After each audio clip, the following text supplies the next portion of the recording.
love all of this. It's scary in a good way. And you get to go home and you're like, we lived today, didn't we? We didn't just go to a Panera and call it a night, you know? We lived a little. Like last night after the show, we went to a bar down the street called Gem. I don't know, some people just made noises over there. Have you been to Gem? Spelled not G-E-M, J-E-M. Just to let you know, they picked a word off of Google. Have you been to that bar? Listen, yes, but also I loved it. Like it's a bar, but you can tell selling alcohol is not their main point of income. Like when we showed up, we confused the hell out of them. They're like, oh, what do you want? And we're like, I don't know, alcohol? And they're like, yeah, I guess we sell that. They were so confused, like sketchy people coming in the back door, they'd see us, and they're like, oh, and then they'd leave. And I'm like, what are they, selling passports in the back? What are they doing back there? It was great, man. We blew that bartender's mind. I don't think that guy's ever made a drink in his life. Like, I bought a beer. I got a bottle of beer, and you can point at it on the wall. And they don't have a cooler. They have a straight-up refrigerator, like from a house. Like a magnet, kid's report card on the front, refrigerator from the house. And he opened it up and like, here you go. And I was like, never seen that. I like that. And then my wife's friend, she ordered, I don't know why, but she ordered a tequila and soda. And he's like a drink? He was confused at the order. And she's like, yeah, like a drink. So he pulled out a shot glass, filled it with tequila, and went. And she's like, no, like in a drink. And he's like, in a drink? Yeah. And then so he got a bigger glass, poured the shot into the bigger glass. And she's like, but there's needs more things. And he's like, what, you need ice? And she's like, yes, I need ice. And he left. There wasn't ice in the area. He went out back. I think I heard the car start. And I'm not making this up. He came back with a bucket like from a hotel. You know those plastic buckets in your room? He came back and he had tongs and he put ice in there. And then he's like, he had a can of club soda. It wasn't like with the gun. It was he's like, and then he poured a little. He's like, more? And she's like, yeah. And he poured a little more. And he's like, how much? And he's like, to the top, dude. This one drink took like 9.5 minutes to make. And we're all just standing there watching him. And he looked nervous, like we're cops or something. He's like, oh, God. Just gonna know about the chinchillas we're selling in the back. And then he pushed the drink over, and the lady goes, she looks at us, she goes, I'm scared to ask for a straw, because I don't think he's gonna know what that is. But we had a great time over at the Gem, dude. That was weird. People came in, they saw us, and they're like, whoa. They looked at my wife and my wife's friend and was like, oh, these are some classy ladies in here. Like, these people haven't seen women in so long. I don't know who these were. These people were like from a Bukowski poem or something. It was cool. And you're not going to get that by going to a nice bar. That's why I like going to, that's where you get a story, all right? You go to a nice bar, what's the story? Oh, I ordered a cocktail and it came out really nice. And the guy went, shaka, shaka, shaka, shaka. And then they had maraschino cherries, and I thought it was really good, so I asked for a second one. And he gave me the second maraschino cherry. That's not a story. That's a boring story. Instead, we went to a business that's clearly a front for something illegal. And we hung out there for way longer than they wished we would have hung out. And we had a great time. That's how stories are made. Go to shady places, all right? Also, be careful. I don't recommend you go there by yourself. Go with a group. Go with enough that they're like, well, we can't kill them all. and then you'll make it out, and you'll have a good story to tell the next time you're at a thing, you know. But I like Toronto. I like what you guys do here. It's a good group. Everyone's so happy. Like it seems. I don't know. You guys are probably like, we live here. We could tell you a different story. But from an outsider standpoint, from someone who's visiting, it looks beautiful. I love it. I love it. We walked around downtown. You guys got a children's hospital. Very just a blunt name. I love it. Like, I don't know how you guys, if other cities, I don't know if you guys know, but other cities have children's hospitals too, and they call them something like, oh, St. Jude's Children's Hospital, or something Children's Hospital, and you guys are like, sick kids.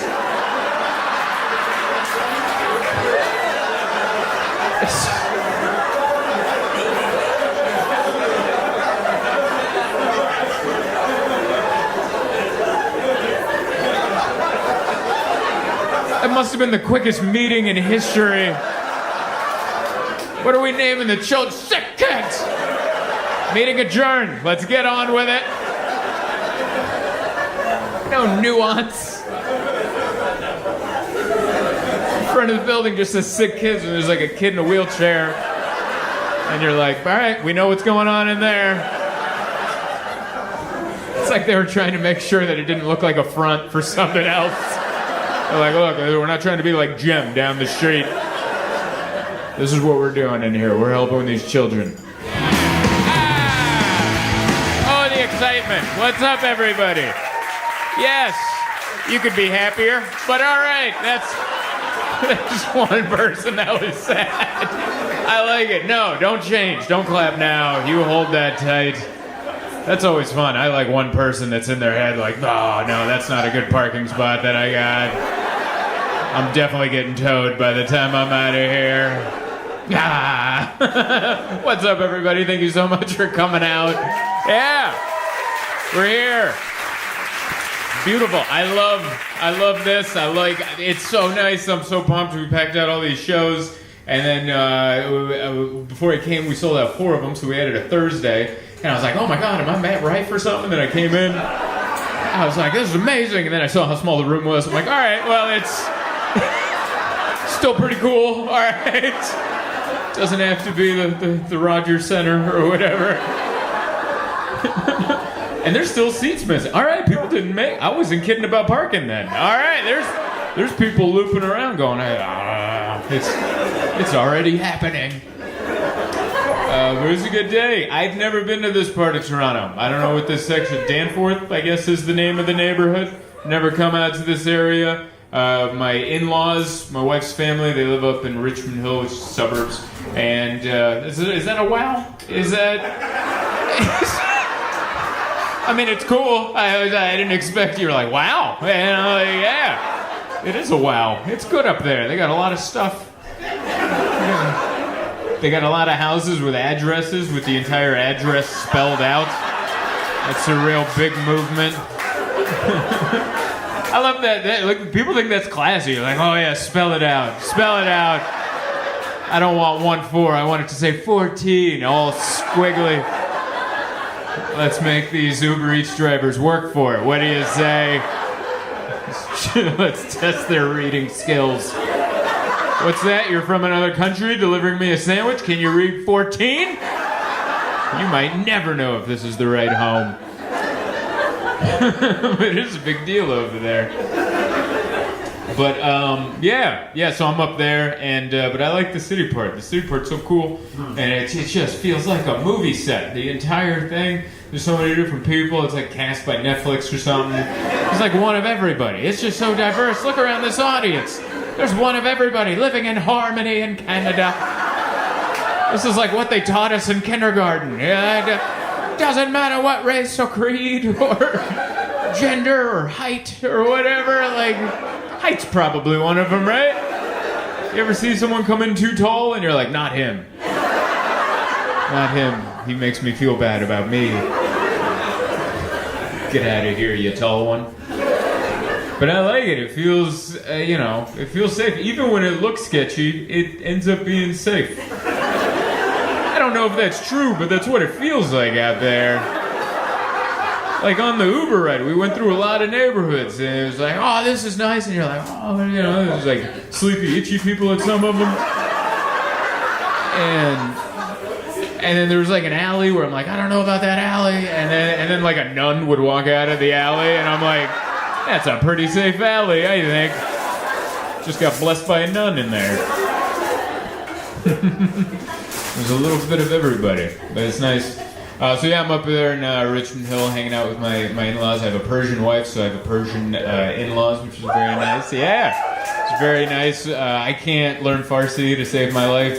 I can't, and they're so disappointed. I've visited like 20 times at this point, and they're like, you still don't know? And I'm like, I don't know how to say that. It's haklibla. And I'm like, it's dul. They have this thing, it's called dul. It's salt milk. I don't know how else to describe it. Imagine if they took milk and just poured a half gallon of salt in there, and then you drink it, and then they heckle you for making the face that you made for drinking that salt milk. And I'm like, what is this? It's milk. And I'm like, that's what it made me do, is what that sounded like. But I like learning. We were learning all the phrases and stuff. It's fun when you get to learn the direct translations of things, like because it's like a poetic language. Farsi is, and so we were looking at this thing like to say "shut up," like you wanted to tell someone "shut up." What you're actually saying, literally, is poison of a snake. That's what you're saying. So you're bringing a poison of a snake, and you're like, "Oh, was I talking too much? I apologize." And I'm like, that's so cool. So I haven't been able to learn how to say that in Farsi, but I've just been saying poison of the snake. And then people get what I'm trying to say. And also to say something sweet like I love you, the direct translation to I love you is I'll eat your liver. That's the direct translation. I think the first person in Iran to profess love might have been a serial killer. I'll eat your liver. Oh, you're so sweet. Why the liver? You know, there's so many other organs that are better. And you're like, the liver, it cleans the blood. I'll eat that. Nom nom nom nom nom. Ew. Wow, you know. Also, how do you like the tone in which you say that is so important? I'll eat your liver. I'll eat your liver, you know? Like no one else is gonna do it, I guess I'll do it. You look lonely, I'll eat that liver. Give me that liver, I'll nom nom nom nom nom. It's so bizarre. But I just pictured like a movie scene where like two people from different countries, like one person is from Iran, speaks Farsi, and the other person from somewhere else. But they don't speak each other's language, so they have to Google Translate to talk. And then they get really close, and then finally the person's like, I love you. And then the other person's like, you'll eat my liver? And they're like, mm-hmm. I think that would be such a beautiful scene, I think. But yeah, very much enjoy Toronto. It was good. We came in. I like it. They just let you in to this country. There should be more questions. Quite honestly, they let us in. We came in with 3 boxes. I checked 3 boxes. My wife brought a business that she no longer does and was giving it to her sister. And we had 3 giant boxes. And they weren't new boxes, all right? These looked suspicious, all right? They were falling apart. We duct taped I was embarrassed to bring them to the airport. That's how bad these boxes look. We went through Delta Sky Priority, and I'm like, yes, I'd like to check these trash boxes. And I'm like, they're gonna have questions when we land at the other one. Like, there's no way we're gonna bring by 3 boxes that look like they should be ticking. And they look like it's so nefarious. Like, and there's not even a question. They just went, welcome to Canada. And I'm like, no, dude. Ask anything about these boxes. I'm nervous, even though I know there's nothing in there. I like the way you guys run it, though. Because I get so nervous when I go through your guys' customs, even though they never ask me anything, but I feel like I'm going to give something up. And especially when I'm coming for 2 reasons. Because I'm coming here to work, which I'm supposed to declare. And I'm coming here to also see family. And then on the computer, they have you come in, there's like a screen, and they're like, are you coming here for work or business? And I wanted to do, both, kinda. And then I just hit family, and I'm like, he's gonna know. And then I wasn't ready for the photo, because it just came up and flashed, and I went, huh? And so now I'm handing him a readout of me going, huh? And then with a lie on there, or a half-truth of like, I'm coming to see family and picking up a check at the comedy bar. And so I get all nervous. Because the first time I came to Canada, it wasn't on this side, it was on the Vancouver side, and we drove across, and that guy looked me up, he was on my website. He was on my comedy website asking me questions that would only be on my website. And I was like, are you on my website? He's like, I don't have to tell you that. And I was like, it was so bizarre. It was weird because that one we weren't telling. My buddy Ed, who drove me across, was like, you're just coming to hang out at my house. Don't tell him about the show because you're supposed to. And by the way, I wasn't getting paid a lot for this show. I was performing in Kamloops at a 6-pin bowling alley. They have less, I don't know if you've heard of this, they have bowling alleys with less pins and a smaller ball. And I guess it's easier to play drunk. I don't know what it is. And apparently that wasn't enough entertainment for this venue, so off to the side, they're like, why don't we bring in a comedian from San Diego? Just have him drive across the border. It'll be fine. And so I flew into Seattle, got picked up and smuggled across. And that guy was nosy, dude. He was on my website, and then he was like, so where are you going to stay in Vancouver? I'm like, I'm staying with my friend Ed. He's like, oh, that's your friend? And I'm like, yeah, that's my friend. Where'd you guys meet? I'm like, we met in Las Vegas. And he's like, oh, so you're going to his house? And I'm like, yeah. He's like, yeah. I'm like, yeah. And he's like, does he sometimes go to your house? And I'm like, I mean, not yet, but depending on how this goes, I don't know. It was like he just kept going to the point where I wanted to go, hey, listen, man, I'm not gay. Like, there isn't anything between me and Ed. Ed and I are cool. I'm gonna sleep on his couch. Do you guys not have friends? Like, what are we doing right now? Because he was on my website. I purposely didn't put my show at the bowling alley on my website. But he was like, oh, so you were in Las Vegas last week? And I was like, are you on my website? I don't have to tell you. So that guy was all serious. And then here I am, many years later, going through your airport with 3 very shady-looking boxes. I'm like, come on in. Come on in. It's wonderful. But yeah, it's been good. It's nice to hang out with a family. It's nice. There's so many people in the house, and you can I'm not comfortable. And they're all sweet. They're all nice. They couldn't be more hospitable. But I'm one of those people where I grew up alone. So anytime there's like one other person in the room, I'm like, all right. Like the whole time, it doesn't come. Do you know what I mean? Like the whole time, I'm like, whoo, you know? Like we came down, we got a hotel down here, and when we got into the room, I'm like, finally, I just took my pants off and just, And my wife's like, what is it? That wasn't comfortable up there? I'm like, no, they're just around. Everyone. I grew up in a small family household. There's 2 people. One of them would leave. The house is yours. But this one, everyone just meanders around. I'm like, watermelon? And you're like, yeah, I guess. And then you just eat watermelon. And they're so sweet. It's how normal families. It's what I used to watch on TV growing up alone. All right? It was a family in a living room, just jabbing each other, and I'm like, oh, that looks sweet. And now I'm in it, I'm like, oh no. Where are the cue cards? I don't know my lines.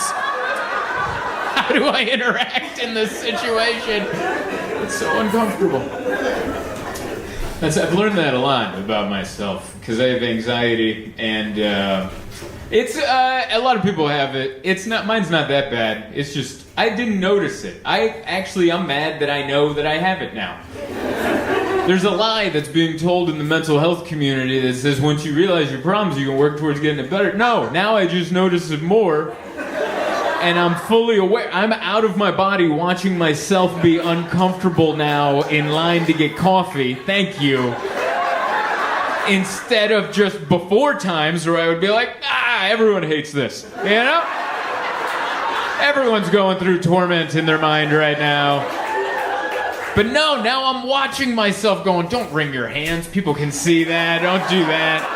So now I'm like, should I put them here? And now I'm like... And now I'm asking me, watching myself, I'm like, is this how people stand?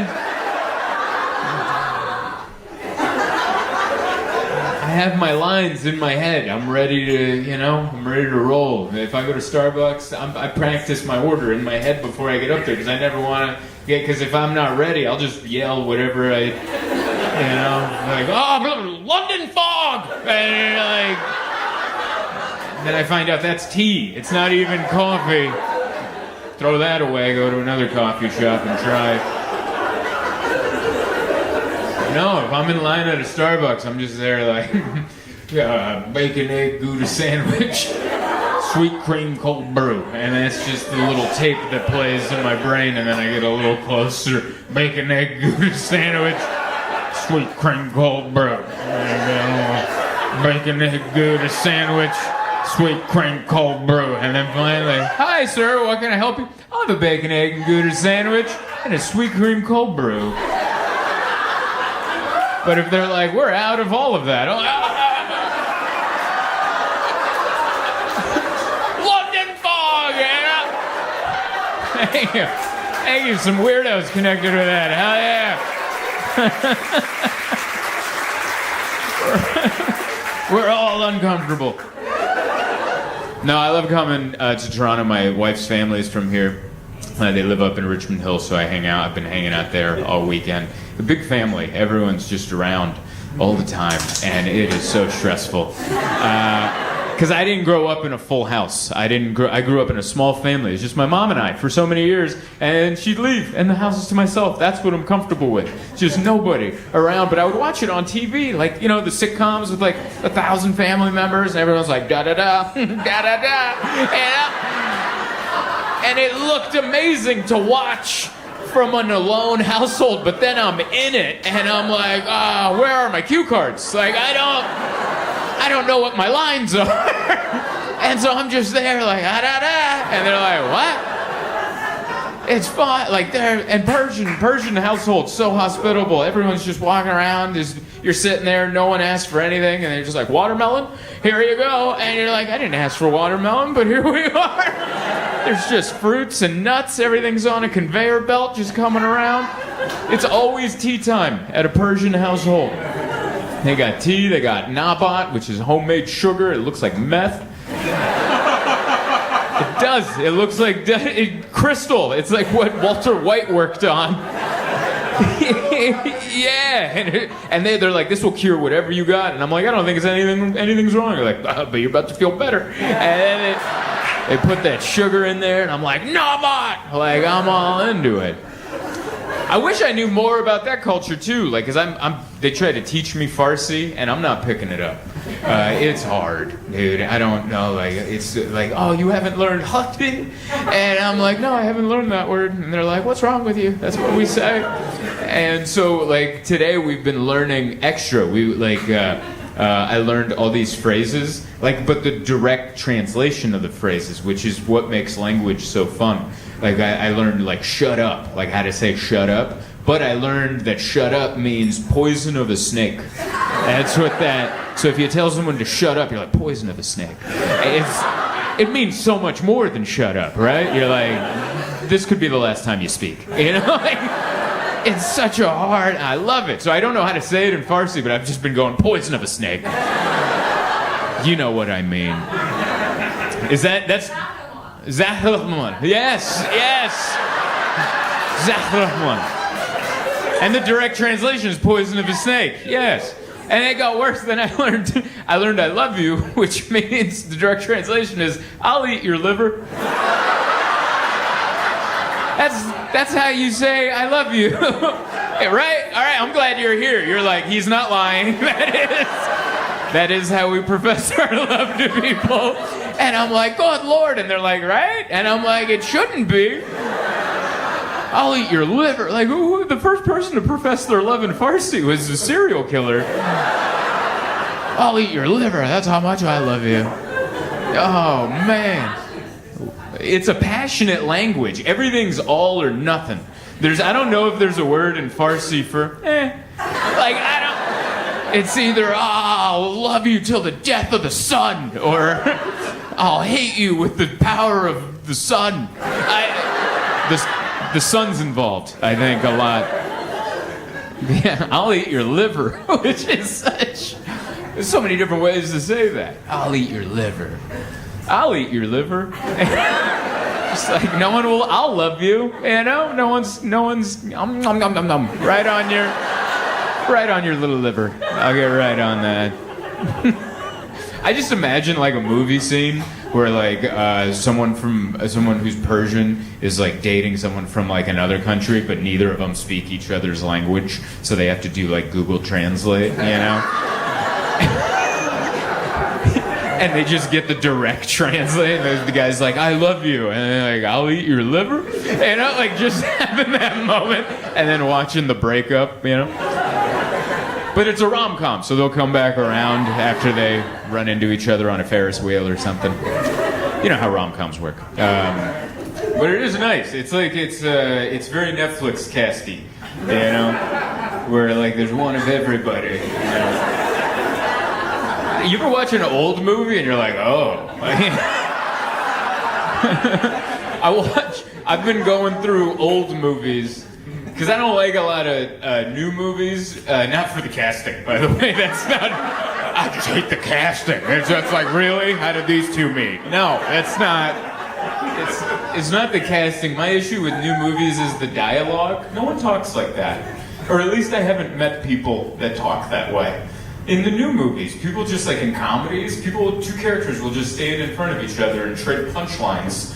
And you're like, who talks? I've been alive for 37 years. I've never been in a conversation with me and some guy just duel jokes at each other during a holiday Christmas party. That has never happened in my entire, so I don't like, that's my issue. I think the dialogue with newer movies. And it's just slow down, Everything's so fast. Slow down. I know everyone's brains are phones, but mine's like, all right, why don't we calm down? You ever put on an old movie? It takes like 9 hours for the intro to finish. It's like, it'll be just helicopter footage of the city of Los Angeles for like legitimately 45 minutes. 45 minutes, you're like, oh, we've already seen that building. And they'll circle the entire building. Twice the sun will rise and set, and it's still circling. And that's how much patience they had back in the day. They're just eating popcorn. It was a pretty good movie. We got nothing but time. But I see why the casting's different, because I never watched any of the Dirty Harry movies. Clint Eastwood, never watched any of those. I'm like, I don't know why. You always hear the clips. Why do I know, make my game, punk? Why do I know that catchphrase, but I haven't seen the movie, so I watched one of them. I didn't know there was like 20 of them. They have a bunch, so I watched Sudden Impact. That's the one I watched. Came out in 1983. Intro took 4.5 hours. I loved it. Just wide scenes, like extra, like he'll get out of the car, close the door, put change in the meter, like double checks the lock. Like you see everything. Everything that gets edited out now, they're like, no, his shoelace is untied. Let's get that. Winks at a waitress. Like there's so many things they just cut through in movies now. And they left them all in. But yeah, Dirty Harry is not a good person. He would be a cop that there would be protests about. All the bad guys in the movie are not white. They're either black or Hispanic. And you're like, oh, I get it now. I get why, like, the new casting. You're like, let's mix that up a little bit. That's looking a little, all the heroes are very white. You're just like, we're just trying to get things done. And everyone else is like, we're trying to mess things up. And you're like, ugh. See that? Tickets away.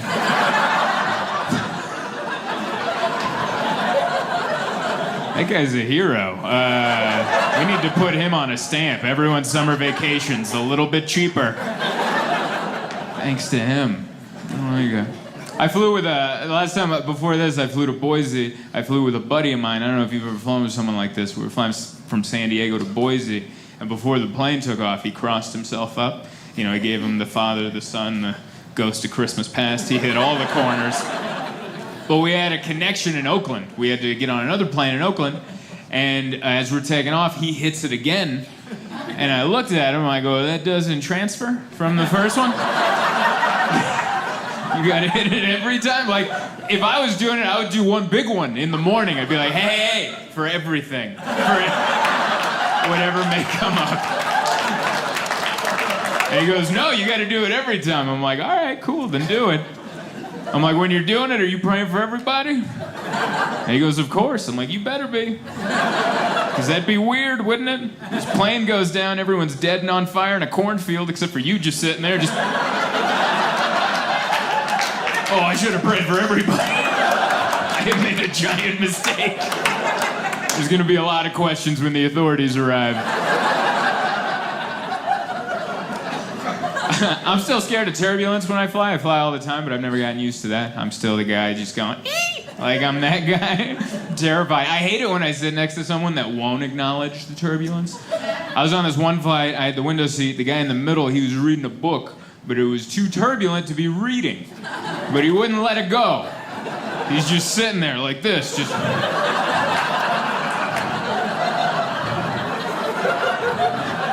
And I'm over here terrified. And there was one of those big drops, you know, every once in a while there's a big drop, and his book went down, and he just popped it back up and went right back to reading. And I was like, will you please acknowledge that our butts just dropped 1,000 feet? Just give me a wink and a nod, like, yes, this is terrifying. Just something. I do this, you can try this too. I've done this to cope with being afraid of the turbulence. I do this reverse psychology thing. So now when I'm in a plane and it gets choppy, in my head I go, yeah, take it down. Let's do it. Let's put it in the ground. Let's see what you got.